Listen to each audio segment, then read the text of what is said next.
blessings coming by the two. Ooh, ooh, ooh. Hey guys, it's Chelsea from the Smart Cookie Files, and today I wanted to do a July wrap-up video and an August TBR. So without further ado, let's get started. So in July, I got read 2 books officially, and I read Willie Handler's The Road Ahead, which I loved, and I thought was a really good story overall. And then there was a quote in it that I really liked, and if you'd like to see what the quote was as well as my full review, please check out the link in my description. But overall, I am so proud to represent Willie as his publicist, and also just in general to be able to have the privilege of reading his work and, believing in his work. And I think you should read it too, so please check out The Road Ahead by Willie Handler. The other book that I finally finished was Bringing Down the Mob, and it by Thomas Repetto. And that book was really freaking dry. Like, it was not marinated meat. It was totally not raw meat. I would definitely say it was well cooked meat, but it was dry. There was no steak sauce to be had. I don't know why I'm using this metaphor. But basically, it was really informative, and I decided that the main character in my new novel will be based off of John Gotti, because I really thought his the information that I found out about him was the most fascinating, and he definitely fit the bill of what I want my main mobster guy to be like, characterized as. Okay. So, in August, I am trying to read 4 books. Now, I know you're thinking, are you sure? Because in July, you couldn't barely even finish 3. Now, let me tell you, I cut my hours at my job, my day job, and my whole existence now is focused on my creative, endeavors and my business with the Smart Cookie Files. And my whole existence revolves around the books that I'm reading now. So, booktube videos are going to be happening now. I already explained this on another video, so I'm not going to go too far into it, but I really believe that I can do it. So I'm going to do my best. But without further ado, this is my TBR for August. The first book that I'm going to be reading in August is continuing from July, and that is that I started Tribute by Chris Knobloch. It's her debut novel, and it is basically, I want to say, it's fiction, but I don't really know if it's considered a certain genre per se, but I really think that it's very enticing so far.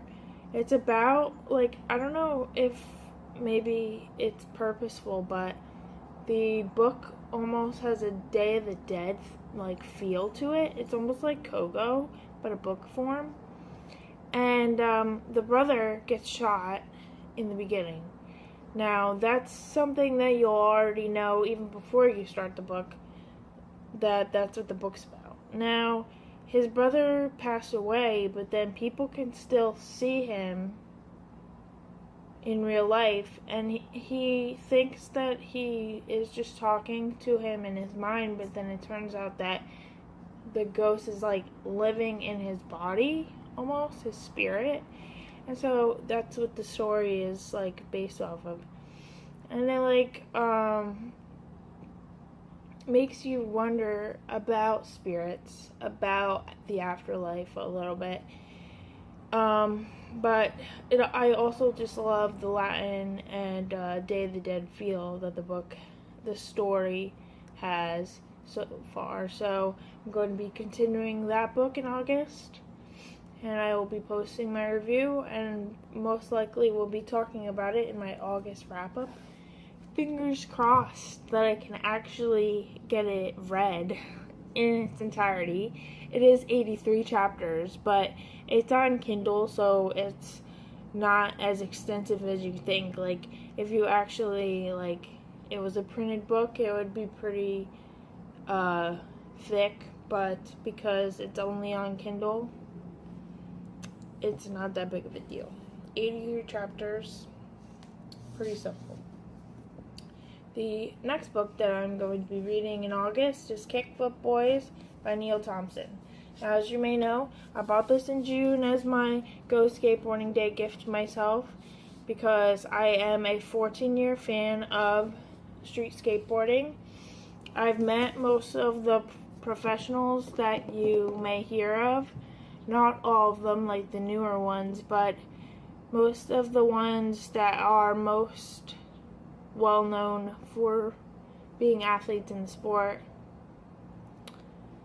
I'm not going to name names because I'm not a bragger, but basically I know a lot of the guys, and to me that's cool because as a fan, like a super fan, I just feel special that I've met some of the guys, because some of the other sports, like the traditional sports, I would say it's harder to meet the players.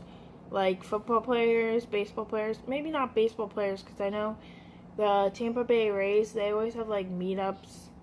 Like I remember when Tim Tebow actually had a meet and greet in Tampa, so it's I'm sure it's easy to meet any athlete, but you just have to be someone that spots the opportunities, just like any other kind of person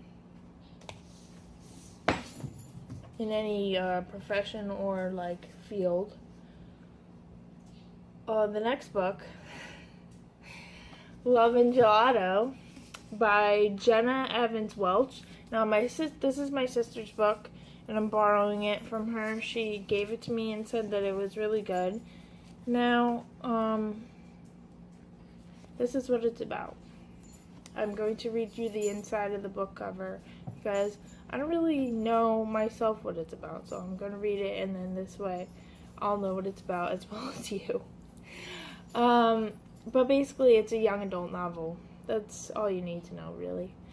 Lena is spending the summer in Tuscany, but she isn't in the mood for Italy's famous sunshine and fairy tale landscape. She's only there because it was her mother's dying wish that she get to know her father. But what kind of father isn't around for 16 years?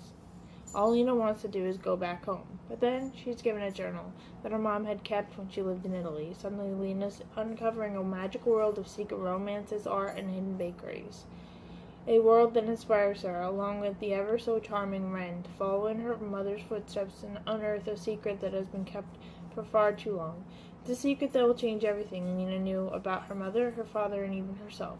People come to Italy for love and gelato, someone tells her, but sometimes they discover much more. So, it takes place in Italy, we know that, and she's never known her father, but her father lives in Italy.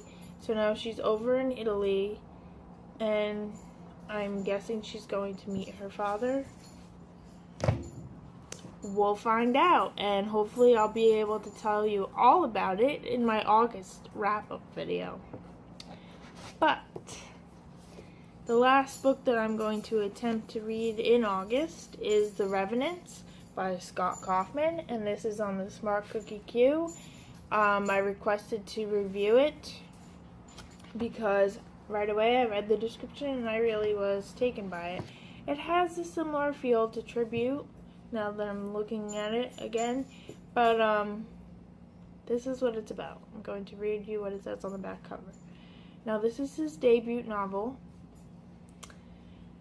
and one thing I love is that when authors send me a book, like, and it's in paperback, they send me a bookmark too, and it has their cover on it, and I just, like, I think that's cool.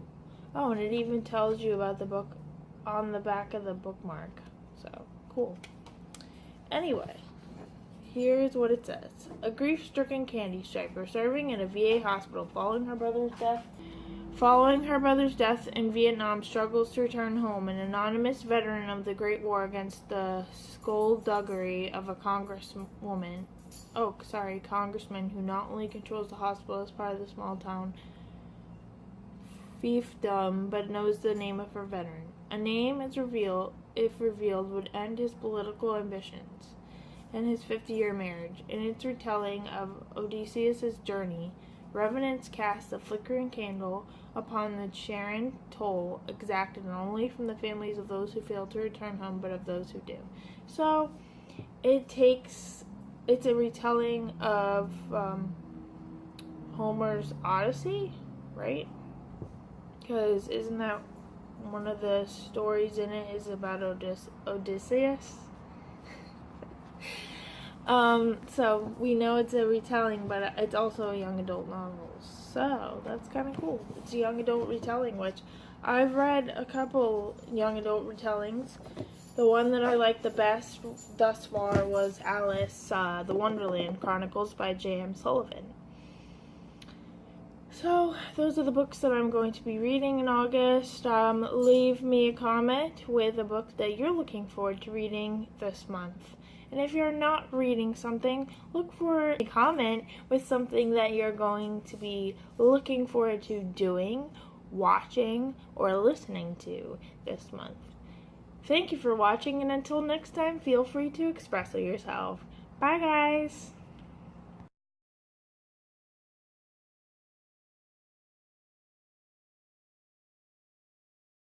Happy birthday to you. Happy birthday, dear Chelsea. Happy birthday to you.